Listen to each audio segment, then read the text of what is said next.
বাংলায় কংগ্রেসের একা কুম্ভ।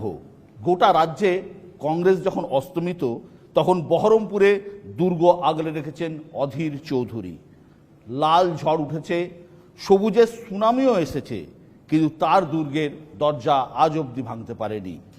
এবার সব নজর বহরমপুরের দিকে। বহরমপুরের রবিনহুড কি পারবেন তার এই সাম্রাজ্য টিকিয়ে রাখতে? আমি তো জীবনে চ্যালেঞ্জকে খুব পছন্দ করি। সে চ্যালেঞ্জ লাল হোক, সবুজ হোক, গেরুয়া হোক, যে চ্যালেঞ্জই হোক, চ্যালেঞ্জকে মোকাবেলা করেই আমি বড় হয়েছি। তাই আগামী দিনে আমি চ্যালেঞ্জ ছাড়া বাঁচতে পারবো না।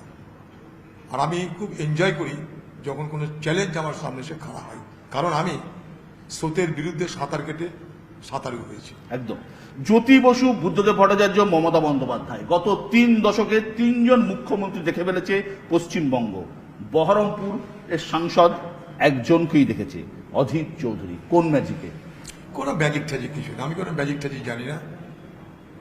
সাধারণ মানুষের আশীর্বাদ, দুয়া, সহযোগিতা, তাদের কাছে আমি হয়তো আমার বিশ্বাসযোগ্যতা প্রমাণ করতে পেরেছি।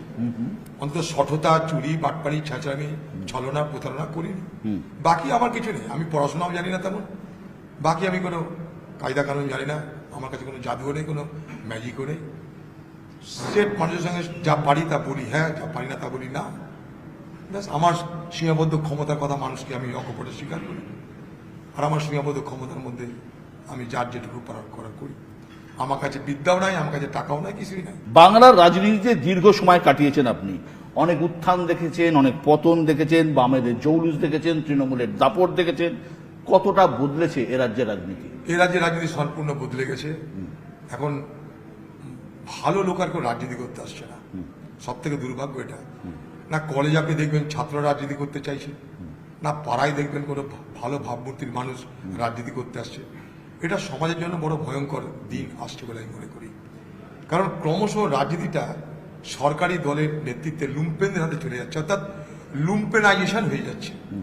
পলিটিক্স যদি লুম্পেনাইজড হয়ে যায় তাহলে তার বিপদ কিন্তু সমাজের সর্বস্তরের মানুষকে ভুগতে হবে। আগামী দিনে বাংলার মানুষকে সেইটাই ভুগতে হবে এবং এখন হচ্ছে অলরেডি। তো স্বাভাবিকভাবেই বাংলায় জানি না, আমি খুব চিন্তিত বাংলায় আগামী দিনের রাজনীতির ভবিষ্যৎ, বাংলার রাজনৈতিক সংস্কৃতি আগামী দিনে আর কত কদর্য ভয়ঙ্কর হবে আমার জানা নাই। অদিতদা, এই রাজ্যে কোন কোন আসনে জয়ের সম্ভাবনা দেখছেন আপনারা? কংগ্রেসরা? হ্যাঁ। কংগ্রেস মুর্শিদাবাদে, কংগ্রেস আমাদের সঙ্গে বামেদের আসন সমঝোতা হয়েছে মুর্শিদাবাদে। এখানটায় আমরা 3টে আসনে আমরা জিতছি। আমি বলে দিয়েছি দিদি, আপনি শুনে নিন, মুর্শিদাবাদের 3-এ 3। এক মালদায় আমরা 2টো আসনে দারুণ লড়ছি, একটা আসনে তো জিতে বসে আছি, আরেকটা আসনে জেতার মুখে চলেছি। আর এই কটা আসনে আমরা খুব ভালো জায়গা আছি।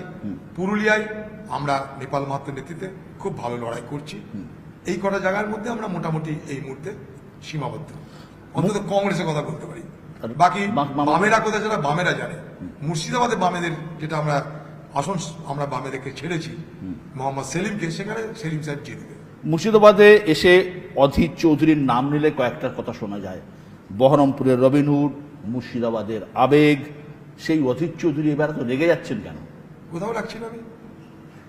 যদি রবিনহুড ক্যারেক্টার সাথে রাখবেই, কিন্তু আপনি তো সাধারণত রাস্তায় নামে এত এত লোকজনের প্রতিক্রিয়া আপনি কোথাও কিছু করিনি তো। আপনাদের যেটা মনে হচ্ছে সেটা ডিটেলসটা না পাওয়া যায়, এটাকে আপনার একটা ইয়ে দেবেন, একটা ইস্যু বাড়াবেন। কোথাও কিছু প্রতিক্রিয়া নাই। একটা চেনা জানা ছেলে, বাচ্চা ছেলে, তার বাবা আমাদের ঘরের লোক, সে হঠাৎ কোনো কিছু খেয়ে দিয়ে সে হঠাৎ করে গাড়ির সামনে এসে গালাগালাজ গো ব্যাক, কিন্তু বোঝে না কেন গালিগালাজ করছে, সে বোঝে না কেন গো ব্যাক করছে। তাই তাকে নেমে অভিভাবক যেমন শিক্ষা দিতে চেষ্টা করে, সেই শিক্ষা দেওয়ার চেষ্টা করেছে। আরেকটা কথা বলছেন আপনারা হসপিটালে, আমি সেখানটায় আহত মানুষকে দেখতে যাচ্ছি, হাসপাতালের ইমার্জেন্সিতে। হাসপাতাল সকলের জন্য খোলা, সেখানে কেউ যদি দাঁড়িয়ে করে ঢুকতে দেবো না, হিন্দু কেন মার খাচ্ছে তুমি জবাব দাও, তাকে তো সরিয়ে আমাকে ঢুকতে হবে, সরিয়েছে। তার জন্য একবারে মহাভারত অশুদ্ধ হয়ে যায়। Natural reaction. গত লোকসভা ভোটের রেজাল্ট যদি আমরা ভালো করে দেখি, আপনি বিপুল লিফট পেয়েছিলেন বহরমপুর থেকে, প্রায় 90,000। কিন্তু বাকি 6টি বিধানসভা ক্ষেত্রে রেজাল্ট এত ভালো ছিল না। এই বহরমপুর বিজেপি জিতে নিয়েছিল, কংগ্রেসের ভোট অনেকটাই কমে গিয়েছে। বহরমপুর কি অধীর চৌধুরীকে ভাবাচ্ছে কোনোভাবে? কিচ্ছু ভাবাচ্ছে না। গত লোকসভা নির্বাচনে 269টা বুথ লুট হয়েছিল লোকসভায়। মুকেশ কুমারের নেতৃত্বে এবং তৃণমূলের নেতৃত্বে আর আমাদের সংগঠনের দুর্বলতায় 269টা বুথ লুট হয়েছিল। সেখানে আমরা এজেন্ট দিতে পারিনি। এটা বিধানসভা না লোকসভা? লোকসভা। আচ্ছা। 2019-এর লোকসভা আচ্ছা। মার্কেট 269টা বুথ লুট হয়েছিল। সেখানটায় আমরা এজেন্ট দিতে পারিনি, কারণ আমাদের যে এজেন্টগুলো হবে তার লিস্ট আমরা প্রশাসনকে দিয়ে দিই। সে লিস্ট ধরে সে তখনকার যে নোটোরিয়াস এসপি মুকেশ কুমার তার সাঙ্গ পাঙ্গ নিয়ে তাদেরকে এমন ভয় ভীতি দেখিয়েছিল, তারা বুথে যেতে সাহস করেনি। সেটা আমি পরে জেনেছিলাম। তাই 269টা বুথ লুট হওয়ার পরেও আমি জিতেছিলাম। আর বহরমপুরের মানুষ বিজেপিকে ভোট দেয়নি, বহরমপুরের মানুষ তৃণমূল বিরোধী ভোট দিয়েছিল। আচ্ছা। বহরমপুরের মানুষ কখনো বিজেপিকে ভোট দেয়নি। এই ভুল ব্যাখ্যাটা যেন কোনো সংবাদ জগৎ না করে, কোনো মানুষ না করে। বহরমপুরের মানুষ তৃণমূলের বিরুদ্ধে ভোট দিয়েছিল। ঘটনাচক্রে সেদিন তাদের মনে হয়েছিল কংগ্রেস অপেক্ষা বিজেপিকে ভোট দেওয়াটা বুদ্ধিমানের কাজ হয়। অর্থাৎ বহরমপুরে বিজেপির জয় ছিল ইনসিডেন্টাল বেনিফিশিয়ারি, ঘটনাচক্রে লাভবান একটা দিক। একটা কথা আপনি বারবার বলছেন, বহরমপুর জিততে না পারলে রাজনীতি ছেড়ে দিবেন, আপনি এতটাই কনফিডেন্ট? ওইভাবে বলিনি। যখন আমাকে চ্যালেঞ্জ করে তখন বলেছি। দিদি চ্যালেঞ্জ করছে, খোকাবাবু চ্যালেঞ্জ করছে, তাই আমি বলেছি দিদি বা খোকাবাবু আপনারা এসে বহরমপুরে দাঁড়ান, অথবা বহরমপুরে আপনাদের যে প্রার্থী দাঁড়িয়েছে তার হয়ে আপনারা কবুল করুন যে সেই প্রার্থী হারা মানে দিদির হারা, সেই প্রার্থী হারা মানে খোকাবাবুর হারা। আমি এই জায়গাটায় বলছি, এটা বোঝার চেষ্টা করবেন। এটা কিন্তু আমার আত্মম্ভরিতা, কোনো অহংকার নয়। যখন তারা বলছে অজিত চৌধুরী হারবে, কারণ অজিত চৌধুরী গত বিধানসভায় হেরেছে, তখন আমি বলেছি যে আপনারা নিজেরা দাঁড়ান, আমি চ্যালেঞ্জ করছি।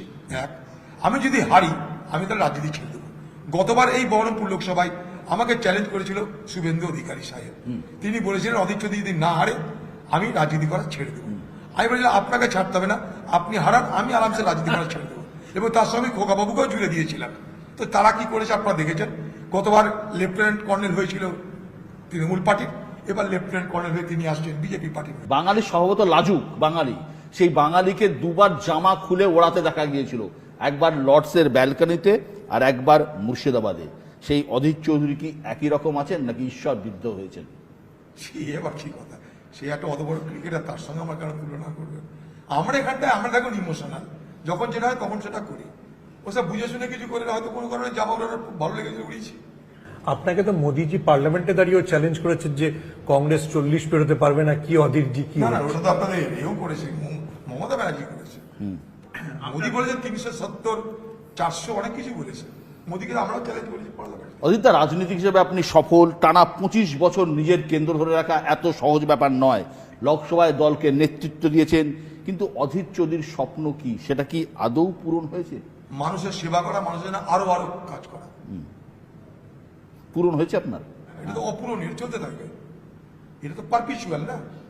আপনি যদি বলেন গঙ্গার জল কবে থামবে প্রবাহ, তাহলে কি বলা উত্তর হবে? ওটা পারপিচুয়াল একটা ফ্লো, ওটা থামে না। আমার চাওয়াটাও পারপিচুয়াল।